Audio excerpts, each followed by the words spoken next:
بليسكا جودهان دوري طبعا كنا دولة الصوماليات أي اللي جرب خارج كيسي أو بحصة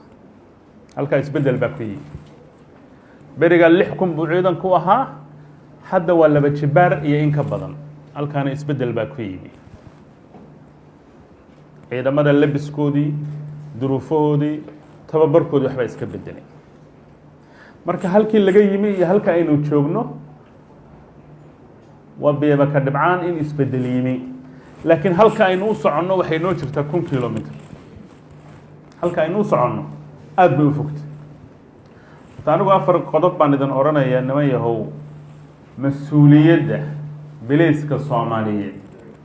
bilow ilaa dhamaad waa mas'uuliyad saaran sugidda amniga dadka Soomaaliyeed ilaalinta sarreynta sharcigu waa mas'uuliyad saaran dawladda federaalka iyo dawladaha xubnaha ka waa sababta aynu maanta ugu yeedhnay wasaaradaha maaliyadda awal qoliyahan baynu ka sugi jirnay garab iyo gaashaan marka war dhan baan rabaa inaan idinku bishaareeye marka la qaybsado ciidamadan 40 kuna ee laga soo diraandrinayo qolfooftii amniga qaranka ee baydhabo la isku afgartay ee militariguna meel yahay asluubtuna meel tahay dal amnigiisa ummado kale ay u ilaaliyaan adduunkan kama jiro waxa waxa la rabaa Jubbaland Koonfur Galbeed Hirshabeelle Galmudug Puntland kuwa kale jira gobolka Banaadir dhammaantood waxa la rabaa cashuurta ay iyagu qaadaan horta inay mushahar ku siiyaan dawladda Soomaaliyeed waxay ku dhaqdaa waxa soo ciidana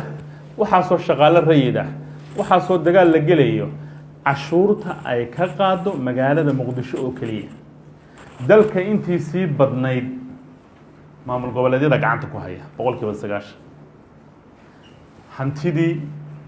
anficii xoolihii dadkii mas'uuliyadii culayskii nimcadii wixii bay dhakeeda nagta Allah dadka markay abaaraha ku dhuftaan idinka beerihii iyo mataqaanay inaad ku daryeeshaan raba daarad ba hadda dadkii qaadanaya bilaysiyada deegaanada in ummadda caawiyaan baa raba waxaanu markaa ka dhagsanay hadaan unahay dawladda federaalka duruufta aad ku shaqeynaysaan iyo say u adag tahay waa sababta madaxweynaha qaranka Soomaaliyeed iyo ra'iisul wasaaruhu barnaamijku geeyay baarlamaanku dib u xoreynta dalku ay u noqotay ahmiyadda ugu weyn waayo dal aan xor ahayn cashuurna kama qaadi kartid horumarna ma sameyn kartid bilayskaagana iska bixin kartid waxaan maanta qirayaa haddii Soomaalida berigii hore loo talin jiray oo barnaamijyadana lagu soo qorqori jiray dalal fog iyo meelo fog oo laynoo keeni jiray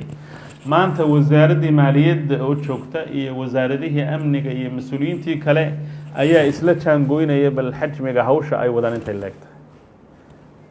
halkaasi saaxiibadeen waxay siinaysaa tilmaan cad inaynu doorkan waajibaadkeena u soo tafaxeydayno oo diyaar u nahay taas intaas aan ka waranaya talabaad mas'uuliyadda amnigu kuma koobna wasaaradaha amniga waa arrin sharciyadeed waa arrin siyaasadeed waa arrin maamul waa arrin dhaqaale doorkan waxaynu u yeedhnay wasaaradihii maaliyadda qura laakiin wasaaradda maaliyaddu xaggee lacag ka keenta haddii wasaaradii kalluumaysigu aanay shaqaynayn haddii beerihii aanay shaqaynayn haddii wasaaradihii howlaha guud aanay shaqaynayn oo dadkii inta laamiyo iyo suuqa loo sameeyo hadhow la cashuuraya marka waxaan u leeyahay wasiir Farxaan iyo raggiisu markay halkan ka tagaan wasaaradihii kale iyo bulshaweyntii ayay waxay u sharaxi doonaan si amnigooda loo sugo inay lagama maarmaan tahay inay cashuur bixiyaan budgetka dawladda Soomaaliyeed $1 billion bay ka yar tahay billion kana barkii dibad baa laga keenaa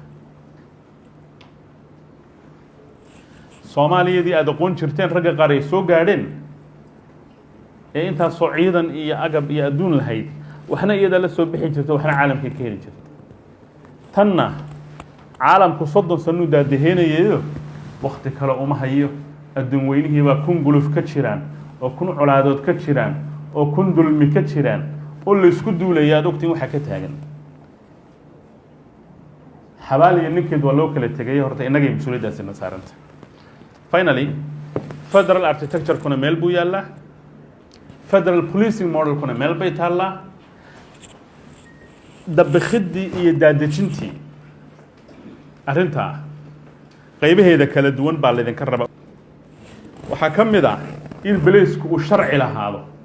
waan ku faraxsanahay taliyuhu inuu yidhi sharcigii dib baanu eegaynaa maamul goboleedyaduna ay ka dhawaajiyeen inay baarlamanadooda geynayaan waa bilow wanaagsan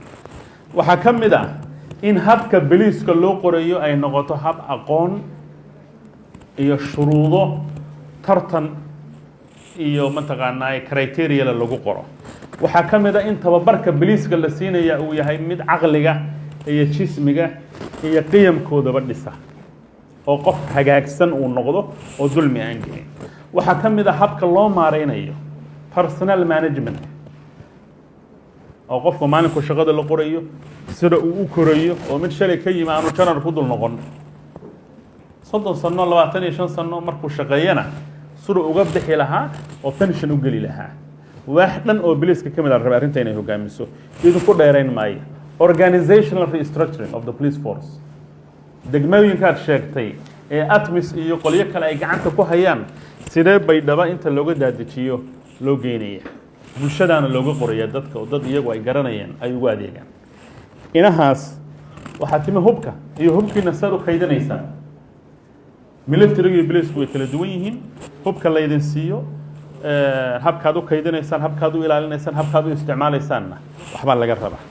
inahaasaan idinka idin oranaya idinkaa iga fara dhuudhuuban idinkaa fahansan policing wuxuu yahay udub dhexaad u yahay dhaqangelinta federaaleynta sida taliyuhu sheegay waan ku faraxsanahay maanta in taliyayaasha ay fadhiyaan aynu saa u wada fadhino 40 kun saad u qaybsanaysaan mas-uuliyadda sanadada say u korayaan kharashaadka waxbaad iska oran doontaan waana ku rajo weynahay aad iyo aad baad u mahadsantihiin